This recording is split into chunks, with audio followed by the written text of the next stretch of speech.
সম্পদ সব ছেড়েছে মক্কায়, নবীর সাথে চলে এসেছে মদিনায়।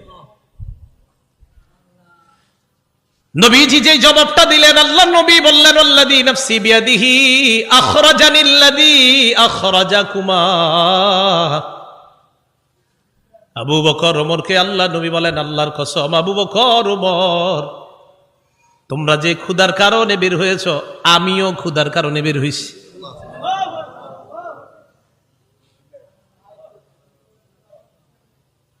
আমি যখন এটা পড়ছি, বিশ্বাস করেন, কি দেখেন, দুই সাহাবীর আগে বলছে কেন বের হইছো, কয় হুজুর ক্ষুধা। নবীজি কয় আমিও তো ক্ষুধায় বের হইছি। কওমু, চলো আমার সাথে চলো। ফাকামু মাআ, দুই সাহাবী আল্লাহ নবীর সাথে চললেন। ফাআতা রাজুলাম মিনাল আনসার, এক আনসারী সাহাবীর বাড়িতে গেলেন। ফাইদা হুয়া লাইসা ফি বাইতিহি, সাহাবী বাড়িতে নাই।